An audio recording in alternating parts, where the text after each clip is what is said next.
नमस्कार बच्चों। जैसा कि आपको पता है कि लॉकडाउन का पीरियड चल रहा है, तो इसलिए हम ऑनलाइन शिक्षा ग्रहण कर रहे हैं, स्कूल नहीं आ पा रहे। तो इसी कड़ी में आज हम अपना NCERT 7th सामाजिक एवं राजनैतिक जीवन का लेसन 3 राज्य शासन कैसे काम करता है पढ़ेंगे। तो चलिए बिना किसी देरी के शुरू करते हैं। पिछले वर्ष हमने यह चर्चा की थी कि शासन 3 स्तरों पर काम करता है, स्थानीय, राज्य और केंद्र। हमने पढ़ा था ना इसके बारे में कि सरकार के कितने स्तर हैं। तो सरकार के 3 स्तर हैं, एक स्थानीय स्तर की सरकार होती है और एक राज्य स्तर की और एक राष्ट्रीय स्तर की। तो स्थानीय स्तर की सरकार में क्या है, जैसे आपके गांव के सरपंच हैं, नगर की नगर परिषद होती है या नगर निगम होता है। और राज्य स्तर का कौन सी सरकार होती है, जैसे हमारे स्टेट्स हैं, अलग अलग राज्य हैं, हरियाणा की अलग सरकार है, पंजाब की अलग सरकार है। इसी तरह उनकी जिम्मेवारी अपने पूरे राज्य की होती है और स्थानीय स्तर की अपने इलाके की जिम्मेवारी होती है। और इसी तरह से तीसरे स्तर की सरकार होती है राष्ट्रीय स्तर की सरकार। तो उसमें पूरे राष्ट्र की जिम्मेवारी होती है। जैसे हमारे राष्ट्र के अंदर BJP की अब सरकार चल रही है, माननीय मोदी जी हमारे प्रधानमंत्री हैं उसके। तो आज हम इसी कड़ी में पढ़ेंगे कि राज्य शासन कैसे काम करता है। तो पिछले वर्ष हमने यह चर्चा की थी कि शासन 3 स्तरों पर काम करता है, स्थानीय, राज्य और केंद्र। हमने कुछ विस्तार के साथ स्थानीय शासन के कार्यों के बारे में भी जाना था, ये 6th क्लास में हमने जाना था। इस अध्याय में हम जानेंगे कि राज्य स्तर पर शासन कैसे कार्य करता है। तो लोकतंत्र में राज्य का शासन किस तरह किया जाता है, विधानसभा सदस्यों और मंत्रियों की क्या भूमिका होती है इसके अंदर। इसमें कुछ गड़बड़ हो गई है। तो लोग शासन के सामने अपने विचार कैसे रखते हैं या किसी कार्य की मांग कैसे करते हैं। हम इन प्रश्नों पर विचार करने के लिए स्वास्थ्य का उदाहरण लेते हैं। तो इसके लिए अब एक अखबार की कटिंग पढ़ रही हैं 2 बच्चियाँ। तो इसके अंदर किसी गांव की कहानी है, तो वो बच्ची पढ़ रही है। देख, यहाँ लिखा है कि अपने राज्य में पानी की कमी है और बहुत से लोग बीमार पड़ गए हैं। शहर की कहानी है, किसी या गांव की है। कई लोग गांव में लोग गंदला पानी पीते हुए पाए गए। नदी, नाले और तालाब सूख गए हैं। बुरी तरह से प्रभावित इलाकों में गाँव के लोग दूर दूर से पानी लेकर आ रहे हैं, यानी गाँव के अंदर पानी की कमी है, स्वच्छ पेयजल की कमी है। जिला मुख्यालय पातालपुरम के लोगों को 3 दिन में एक बार पानी की सप्लाई दी जाती है। यहाँ का जिला चिकित्सालय मरीजों से अटा पड़ा है। इनमें बड़ी संख्या में हैजे से पीड़ित बच्चे हैं। तो पानी गंदा आ रहा है, वहाँ पर बच्चों को हैजा हो रहा है, लोग बीमार हो रहे हैं, हॉस्पिटल भरे पड़े हैं। तो इस कड़ी में आ गया, टीवी पर समाचार में बताया गया था कि हैजे से 10 लोगों की मृत्यु हो गई है। क्या ऐसा हो सकता है? क्या सचमुच इससे कोई मर सकता है? तो उसकी दूसरी फ्रेंड बोलती है, क्या पता, बस मुझे ना हो जाए बीमारी। जैसे अब हम कहते हैं ना कि हम सुनते हैं कि वहाँ कोरोना फैल गया, कोरोना से इतने लोग मर गए, अखबारों में न्यूज़ पढ़ते हैं, हम सोचते हैं हाँ मैं ना हो जाए। तो ऐसे ये डिस्कस कर रहे हैं। उसी दिन दोपहर में ये साइकिल पे जा रही हैं। मेरी मम्मी ने कहा है कि बाजार में कुछ ठंडा नहीं पीना। आज सुबह उन्होंने अपना एक भाषण मुझे सुना दिया, तुम्हें अपनी सेहत की जिम्मेदारी संभालनी चाहिए शिरीन। ही हा। अचानक रुक जाओ, एक पुलिसकर्मी उनको रोकती हुई कहती है, रुक जाओ, रैली के कारण यह सड़क बंद है। रैली वालों ने विधायक के घर का घेराव कर लिया है। हाँ, ये लोग तो उस काम पर गुस्सा दिखा रहे हैं जो उन्होंने किया ही नहीं। लेकिन सचमुच क्यों, उन्होंने कुछ कर दिया है क्या? ये रैली का दृश्य है। रैली के अंदर एक व्यक्ति, नेता कोई टाइप खड़ा है, वो बोल रहा है। और हम यह मांग करते हैं कि अधिकारी तुरंत स्वास्थ्य की स्थिति पर नियंत्रण पाने के लिए कदम उठाएं।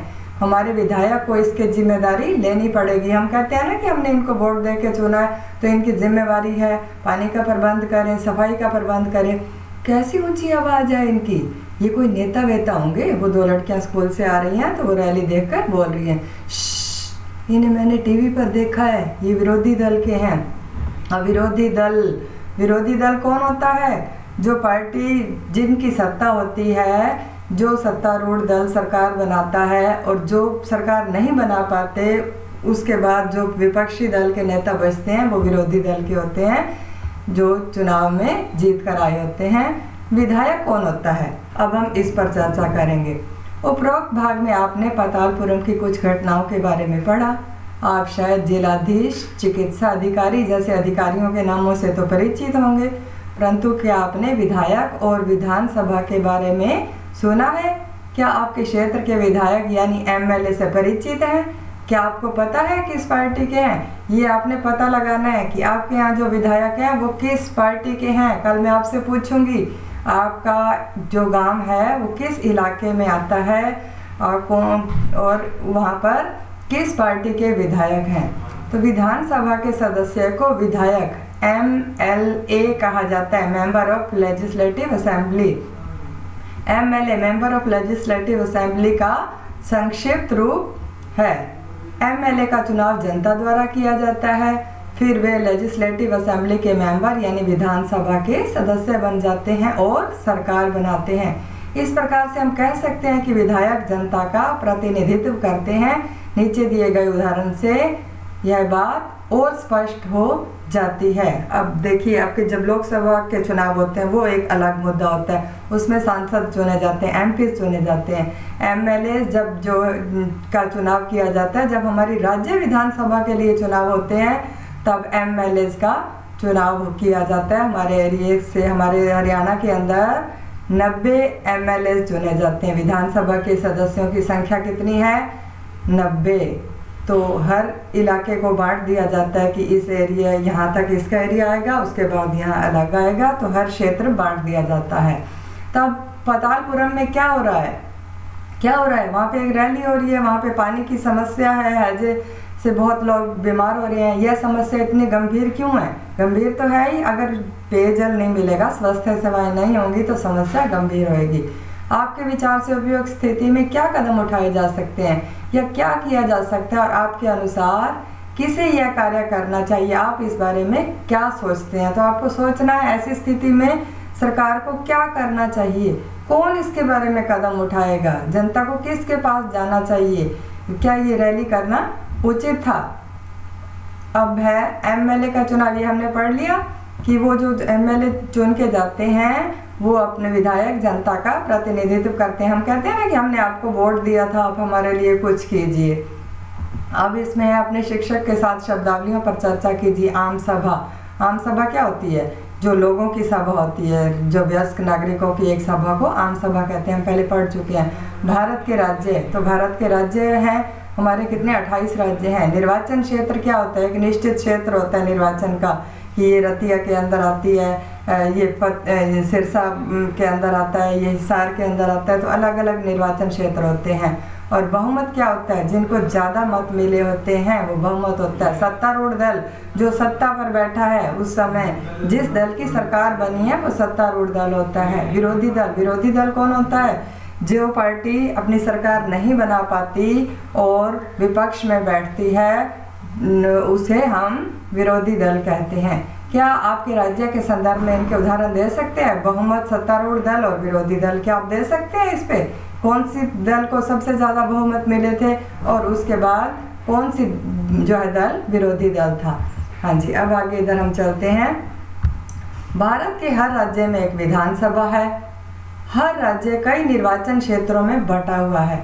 उदाहरण के लिए यहाँ दिए गए मानचित्र को देखिए। इसमें दर्शाया गया कि हिमाचल प्रदेश 68 यानी 68 निर्वाचन क्षेत्रों में बटा है। हर निर्वाचन क्षेत्र से जनता एक प्रतिनिधि चुनती है जो विधानसभा का सदस्य यानी विधायक बन जाता है। MLA विधायक। आपने ध्यान दिया होगा कि चुनाव में लोग अलग अलग पार्टियों के नाम से खड़े होते हैं, इसीलिए विधायक अलग अलग राजनीतिक दलों से होते हैं। अब सारे एक ही दल के विधायक नहीं बन के आते। हाँ ठीक है, बहुमत वाली दल की सरकार बनती है, कोई किसी पार्टी से, कई बार कई निर्दलीय भी खड़े होते हैं, किसी दल से नहीं खड़े होते। जो लोग विधायक होते हैं वे मंत्री या मुख्यमंत्री कैसे बन जाते हैं? जिस राजनीतिक दल के विधायक आधे से अधिक निर्वाचन क्षेत्र में जीत जाते हैं राज्य में, उस दल को बहुमत में माना जाता है। बहुमत प्राप्त करने वाले राजनीतिक दल को सत्ता पक्ष और अन्य सबको विरोधी पक्ष कहा जाता है। मैंने आपको पहले बताया ना कि जो बहुमत प्राप्त करता है दल वो सत्ता पक्ष होता है और जो विरोधी और अन्य सबको विरोधी पक्ष कहा जाता है। अब किसी भी सरकार बनाने के लिए राज्य में हमें उसमें आधी से अधिक सीटें चाहिए होती हैं। अगर मान लो हरियाणा विधानसभा में 90 सीटें हैं तो 45 से अधिक, 45 प्लस 1 46 सीटें इसके लिए हमें चाहिए होंगी अगर किसी को सरकार बनानी है। तो अगर 46 नहीं होती तो क्या होगा? किसी भी पार्टी को अगर 46 नहीं मिलती तो क्या होगा?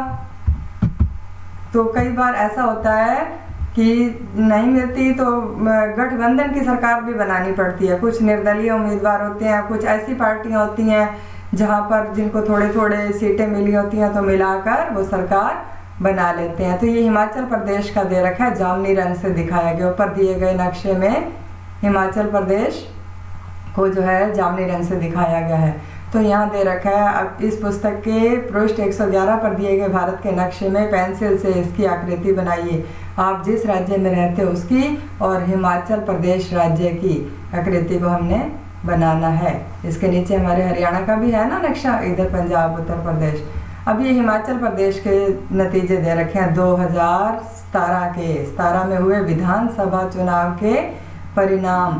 तो चुने गए सदस्यों की संख्या है, इधर राजनीतिक दल है। तो राजनीतिक दल भारतीय जनता पार्टी बीजेपी को 44 सीटें मिली थी। हमने ऊपर कितनी पढ़ी थी? 68 सीटें कुल हैं। इंडियन नेशनल कांग्रेस को मिली थी 21 सीटें। कम्युनिस्ट पार्टी ऑफ इंडिया को मिली थी 1 सीटें। निर्दलीय जो किसी पार्टी के नहीं है उनको मिली थी 2 सीटें। तो कुल योग 68।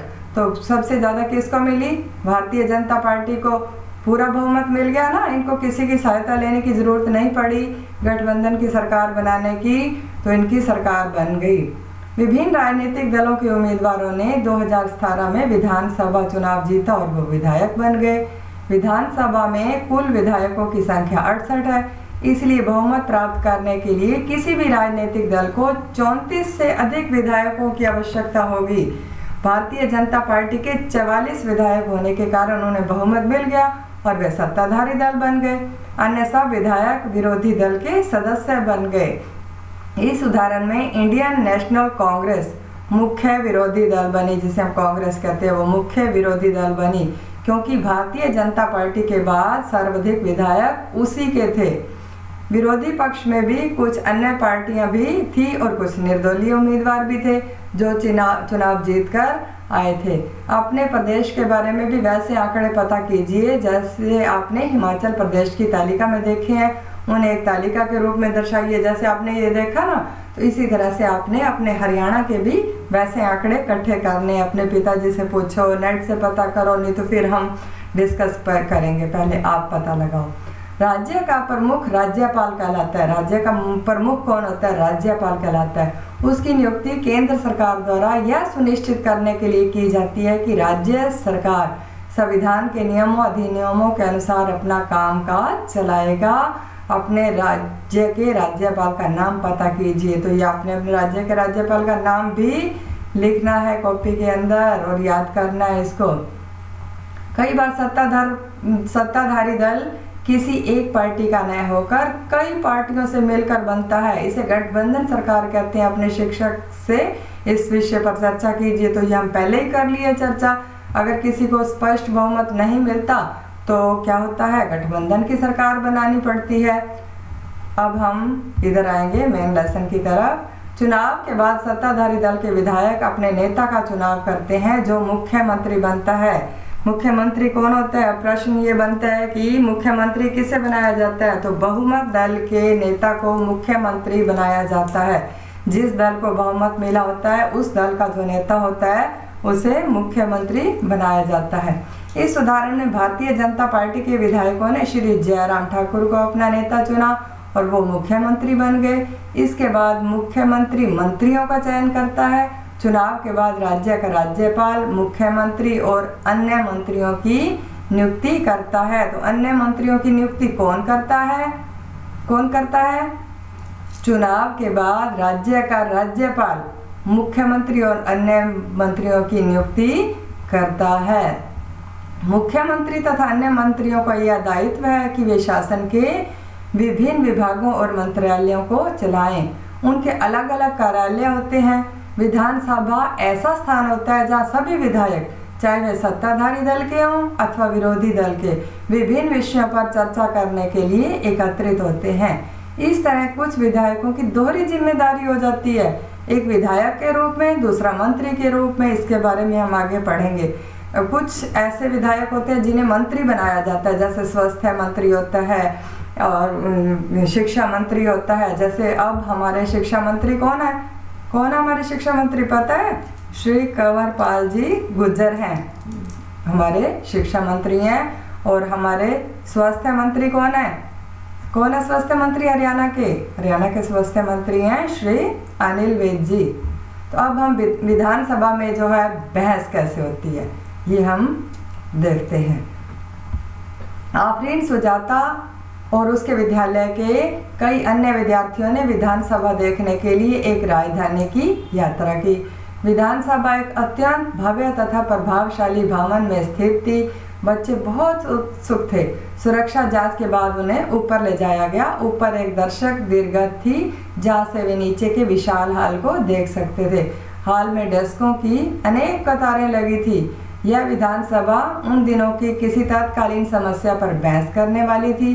विधानसभा की बहसों में विधायक अपनी राय व्यक्त कर सकते हैं, संबंधित विषय पर प्रश्न पूछ सकते हैं या सुझाव दे सकते हैं कि सरकार को इस संबंध में क्या करना चाहिए। सभी विधायक इकट्ठे होते हैं, उस पर बहस करते हैं, जो भी टॉपिक चल रहा हो। या फिर कई बार विधानसभा का सत्र होता है, वो होता है उसके अंदर भी कुछ कानून बनाने के लिए या कुछ किसी विषय पर चर्चा करने के लिए होती है।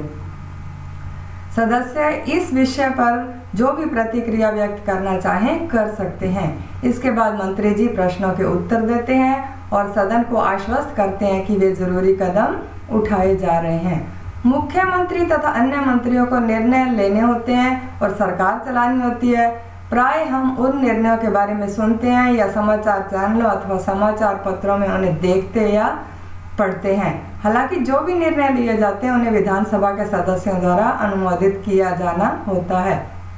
लोकतंत्र में विधानसभा सदस्य मंत्रियों व मुख्यमंत्रियों से प्रश्न पूछ सकते हैं। जो लोकतांत्रिक सरकार है, पहले हमने पढ़ा ना लोकतांत्रिक सरकार क्या होती है, जो जनता के प्रति जवाबदेही होती है, जनता जिसे चुनकर भेजती है। तो लोकतांत्रिक सरकार में विधानसभा के सदस्य मंत्रियों व मुख्यमंत्रियों से प्रश्न पूछ सकते हैं, किसी महत्वपूर्ण विषय पर बहस कर सकते हैं, निर्णय ले सकते हैं कि धन कहाँ खर्च किया जाना चाहिए आदि। इस तरह मुख्य अधिकार उन्हीं का होता है। अब बहस का हम देखेंगे कि क्या बहस चल रही है। विधायक, पहला विधायक क्या कहता है? अखंड गांव मेरे निर्वाचन क्षेत्र में पिछले 3 हफ्तों में हैजे के कारण 15 लोगों की मृत्यु हो चुकी है। मेरे विचार में सरकार के लिए यह बड़ी शर्मनाक स्थिति है। वह सरकार जो अपने को प्रौद्योगिकी में सर्वश्रेष्ठ घोषित कर रही है, हैजे जैसी साधारण बीमारी को रोकने में असफल रही है। मैं स्वास्थ्य मंत्री का ध्यान इस ओर आकर्षित करना चाहूँगा कि वे स्थिति को नियंत्रण में लाने के लिए तत्काल जरूरी कदम उठाएं। तो ऐसी मांग कौन रख सकता है? सत्तारूढ़ दल का विधायक रखेगा या विपक्षी दल का रखेगा? सरकार के खिलाफ बोल रहा है तो विपक्षी दल का ही कोई विधायक बोल रहा होगा। विधायक दूसरा कहता है, मेरा प्रश्न यह है कि सरकारी अस्पतालों की दशा इतनी खराब क्यों है? सरकार जिला अस्पतालों में डॉक्टरों व चिकित्सा कर्मचारियों की ठीक से नियुक्ति क्यों नहीं कर रही है? मैं यह भी जानना चाहूँगा कि सरकार इस स्थिति का सामना किस प्रकार करने जा रही है, जिससे लोग बड़ी संख्या में प्रभावित हैं और संख्या बढ़ती ही जा रही है। अब यह महामारी का रूप ले चुकी है। तो विधायक तीसरा कहता है, मेरे निर्वाचन क्षेत्र तोलपट्टी में भी पानी की कमी की गंभीर समस्या है। औरतों को पानी लाने के लिए 3-4 किलोमीटर तक चलना पड़ता है। मैं जानना चाहूँगा कि पानी पहुँचाने के लिए कितने टैंकरों को काम पर लगाया गया है, कितने कुओं और तालाबों की सफाई करके उन्हें संक्रमण मुक्त किया गया है। अब चौथा विधायक बोलता है, मुझे लगता है कि मेरे साथी समस्या को बढ़ा चढ़ा कर बता रहे हैं। सरकार ने स्थिति को नियंत्रण में लाने के लिए कदम उठाए हैं। पानी के टैंकरों को काम पर लगा दिया गया है। ORS के पैकेट बांटे जा रहे हैं। सरकार लोगों की मदद के लिए भरसक प्रयास कर रही है। अब देखो चौथा विधायक जो बोला है तो वो कौन सी पार्टी का होगा?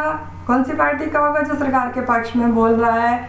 वो सत्तारूढ़ दल का। जिस दल की सरकार है उस दल का सदस्य होगा चौथा विधायक। विधायक 5 कहता है हमारे अस्पतालों में सुविधाओं की हालत बहुत खस्ता है। कई ऐसे अस्पताल हैं जिनमें कोई डॉक्टर नहीं और चिकित्सा कर्मचारी पिछले कई सालों से नियुक्त ही नहीं किए गए हैं।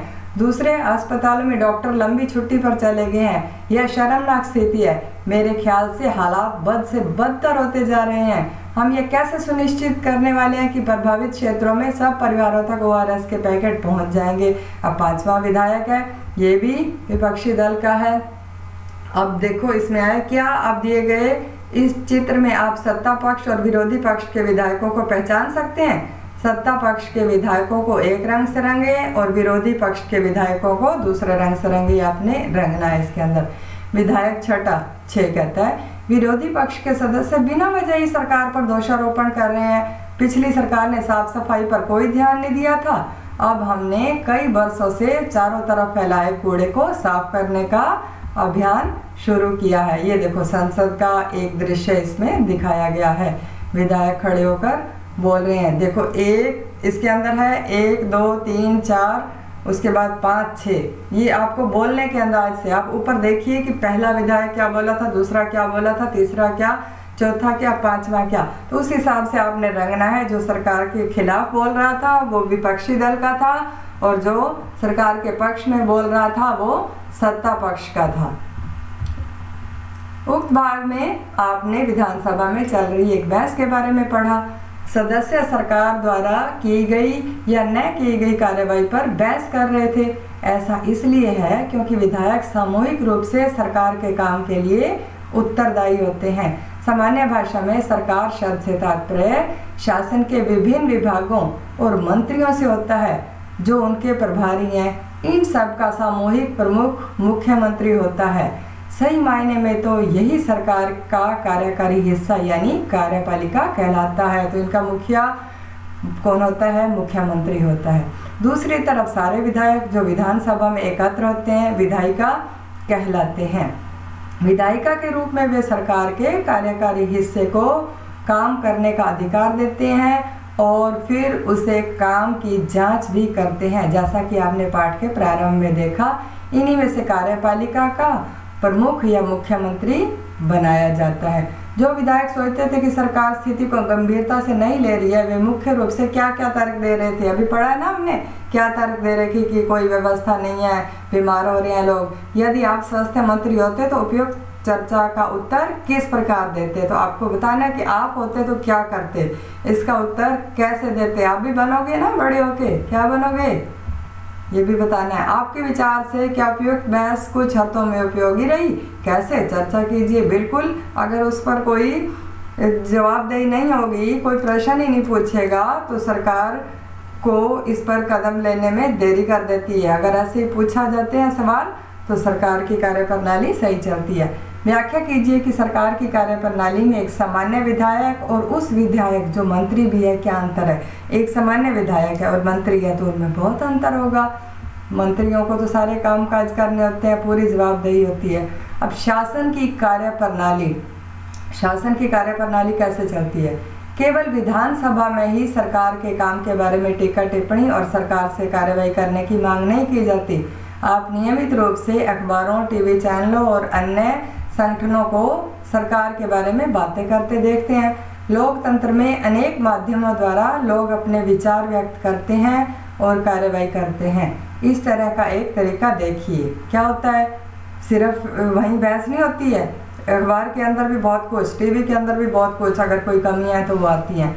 विधानसभा में चर्चा होने के ठीक थोड़े समय बाद स्वास्थ्य मंत्री की प्रेस वार्ता की गई। इसमें विभिन्न समाचार पत्रों के प्रतिनिधि काफी संख्या में आए, जो रिपोर्टर्स आते हैं ना वो आए। इसमें मंत्री और कुछ शासकीय अधिकारी भी उपस्थित थे। मंत्री ने सरकार द्वारा उठाए गए कदमों के बारे में बताया। इस प्रेस वार्ता में अखबारों और संवाददाताओं ने अनेक प्रश्न पूछे। इन चर्चाओं की रिपोर्ट विभिन्न समाचार पत्रों में प्रकाशित हुई। अगले पृष्ठ पर ऐसी एक रिपोर्ट दी गई है।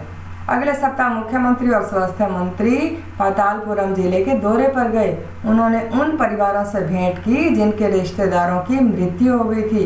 वे अब अस्वस्थ लोगों को देखने अस्पताल भी गए। सरकार ने इन परिवारों के लिए मुआवजा राशि की घोषणा भी कि मुआवजा राशि क्या होता है, अगर कोई मतलब कोई किसी की मृत्यु हो गई है कि तो उसके लिए कई बार सरकार मुआवजा घोषित करती है कि हमारी कुछ कमियों की वजह से हो गई है या इनको उसके बदले में मिलना चाहिए। हमने पिछले उसमें पढ़ा था ना कि अंसारी साहब की कहानी पढ़ी थी, हाकिम शेख की कहानी पढ़ी थी, तो उसमें था कि हॉस्पिटल में उनको इलाज नहीं किया गया, किसी भी सरकारी हॉस्पिटल में उन्होंने प्राइवेट में करवाया, फिर उनको सरकार ने मुआवजा दिया था। मुख्यमंत्री ने कहा कि उनके विचार से समस्या केवल सफाई की नहीं वरना पीने के स्वच्छ पानी की कमी की भी है। उन्होंने कहा कि एक उच्च स्तरीय जांच समिति गठित की जाएगी जो साफ सुविधाओं के लिए जिले की ज़रूरतों के बारे में विचार करेगी और लोक निर्माण मंत्री को दिशा निर्देश देगी ताकि वे क्षेत्र में पानी की उचित व्यवस्था पर ध्यान दे सकें।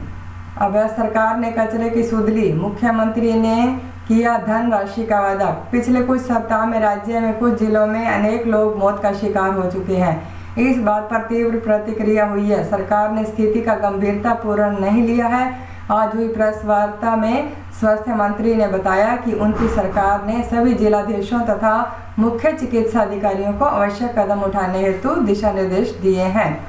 सबसे महत्वपूर्ण समस्या पीने के पानी की है। मंत्री महोदय ने कहा कि उनकी मंशा पानी के टैंकरों द्वारा हर गांव में पीने का पानी पहुंचाने की है। मुख्यमंत्री ने इस कार्य के लिए धन उपलब्ध करवाने का वचन दिया है। उनकी योजना एक जन अभियान चलाकर लोगों को यह जानकारी देने की भी है कि किन उपायों से हैजे से बचा जा सकता है।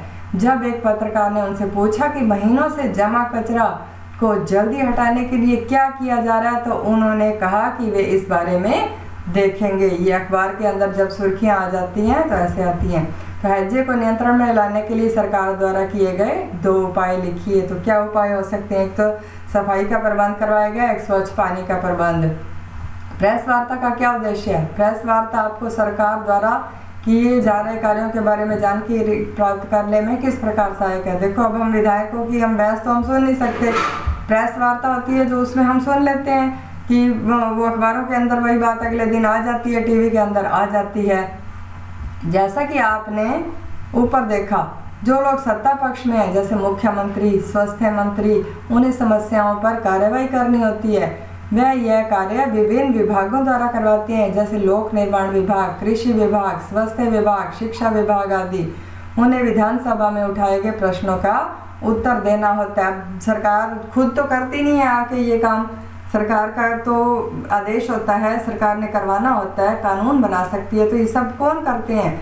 शिक्षा विभाग को आदेश दिए जाते हैं, कृषि विभाग को दिए जाते हैं, लोक निर्माण विभाग है, स्वास्थ्य विभाग है, आगे अधिकारी होते हैं ना इन पे जो नौकरियों पर होते हैं, तो उनको ये आदेश दिए जाते हैं। उन्हें विधानसभा में उठाए गए प्रश्नों का उत्तर भी देना होता है तथा प्रश्न करने वालों को आश्वस्त करना होता है ये उचित कदम उठाए जा रहे हैं। इसके साथ साथ समाचार पत्रों व अन्य माध्यमों में इन विषयों पर चर्चा होती है जिसका उत्तर सरकार को देना होता है, जैसे प्रेस वार्ता आयोजित करवाना।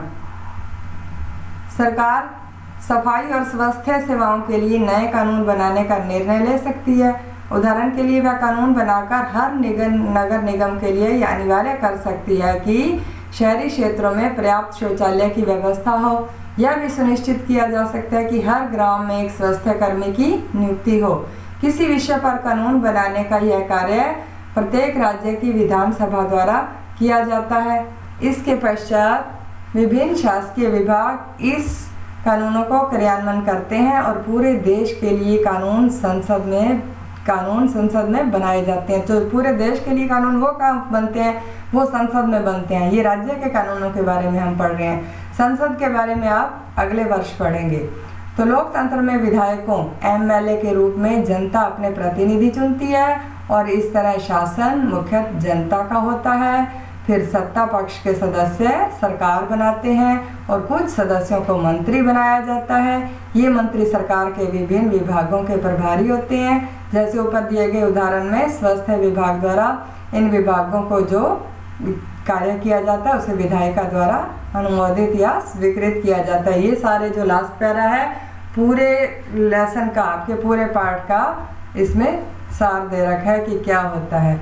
यहाँ देखिए लोकतंत्र में लोग अपना मत व्यक्त करने और सरकार का विरोध करने के लिए सभाएं आयोजित करते हैं ना। जैसे कई बार शिक्षकों का दल खड़ा हो जाता है, कई बार वकीलों का अपनी मांगों के लिए, कई बार किसान बैठ जाते हैं अपनी मांगे लेकर। तो इस तरह से सारे अपनी अपनी मांगे रखते हैं। तो कई बार जायज़ मांगे होती हैं तो उनकी मान ली जाती हैं, कई बार उनको आश्वासन दिया जाता है कि चलो आपकी मांगे मानी जाएंगी। अब आपने ये भरना है इसके अंदर स्कूल शिक्षा विभाग के क्या कार्य हैं, ये तो आप आसानी से भर सकते हो ना। स्कूल शिक्षा विभाग का नाम, उनके कार्यों का उदाहरण आप दीजिए। ये आपको पता है। लोक निर्माण विभाग के क्या कार्य होते हैं और कृषि विभाग के क्या कार्य होते हैं। उसके बाद है वॉलपेपर योजना। ये हम जब कक्षा में होंगे तो वॉलपेपर योजना पे भी कार्य करेंगे। अब है वॉलपेपर के एक मज़ेदार गतिविधि है जिसके माध्यम से रुचि के किसी विषय पर शोध किया जा सकता है। यहाँ जो तस्वीरें दी गई हैं वे कक्षा में वॉलपेपर बनाने के विभिन्न पहलुओं को प्रस्तुत करती हैं। शिक्षिका चुने गए विषय का पूरी कक्षा को परिचय देती है और संक्षिप्त चर्चा करके कक्षा को कुछ समूहों में बांट देती है। समूह उस मुद्दे पर चर्चा करता है, जैसे हम ग्रुप बनाते हैं ना क्लास में, उसी को ही कहते हैं समूह में बांट देती है और तय करता है कि वॉलपेपर में क्या क्या रखना चाहेंगे। इसके बाद बच्चे अपने आप या दो दो की जोड़ी में इकट्ठी की गई समस्याओं को पढ़ते हैं और अपने अनुभवों और विचारों को लिखते हैं। इसके लिए वे कविताओं, कहानियों, साक्षात्कारों, विवरणों आदि की रचना कर सकते हैं। जो जिस चीज़ में निपुण होता है बच्चा उसमें लिखता है और बनाता है। जो भी सामग्री चुनी गई या बनाई गई या लिखी गई उसे समूह के लोग मिलकर देखते हैं और वे एक दूसरे के लिखे हुए को पढ़ते हैं। कई बार हम आपसे चार्ट बनवाते हैं ना, इस चार्ट के ऊपर ये टॉपिक लिखो, आपको दिया जाता है तो आप अपने अपने विचार बताते हो, मैडम जी ऐसा भी हो सकता है, ऐसा भी हो सकता है। मान लो आपको सरपंच के कार्यों का विवरण दे दिया किसी दिन तो आप उसको बताते हो, बढ़ चढ़ कर बताते हो और अपने सुझाव भी देते हैं। वे मिलकर तय करते हैं कि वॉलपेपर में क्या क्या जाएगा और वे उसका लेआउट बनाते हैं। ये देखिए कक्षा की गतिविधियाँ, हमारी कक्षा में भी होती है ना गतिविधियाँ, मज़ा आता है ना खूब। इसके बाद प्रत्येक समूह अपना वॉलपेपर पूरी कक्षा के सामने प्रस्तुत करता है। यह महत्वपूर्ण है कि समूह के एक से अधिक सदस्य को प्रस्तुत करने के लिए कहा जाए और सभी समूहों को अपना अपना काम बताने के लिए बराबर का समय मिले। जब कभी समूह अपना प्रस्तुतिकरण कर ले तो समीक्षा के लिए ऐसे प्रश्न पूछना अच्छा लगता है।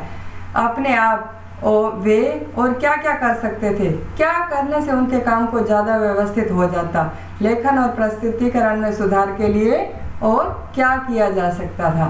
सन 2006 में डेंगू की महामारी के विषय में यह वॉलपेपर कक्षा 6ठी बी केंद्रीय विद्यालय क्रमांक 2 हिंडन गाजियाबाद उत्तर प्रदेश के विद्यार्थियों ने बनाया था। अपने अपने विचार लिखने होते हैं, यानी वॉल के ऊपर वो लगाना होता है दीवार के ऊपर। अपने राज्य सरकार के कार्य से जुड़े किसी अन्य मुद्दे पर ऐसा ही वॉलपेपर निकालने के लिए एक परियोजना करो, जैसे ज्वर की महामारी, कोई शिक्षा कार्यक्रम, कानून और व्यवस्था के कोई विषय, मध्याह्न भोजन आदि। मध्याह्न भोजन यानी मिड डे मील के ऊपर आप अपने विचार रख सकते हो। तो ये तो आज का हमारा चैप्टर था, इसके अभ्यास के प्रश्न उत्तर हैं और अन्य हुए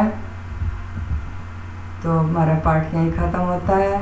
आम सभा क्या होती है, विधान सभा क्या होती है, प्रेस वार्ता क्या होती है, इस पर आपको टिप्पणी लिखनी है। मैंने आपको बीच में समझाया है।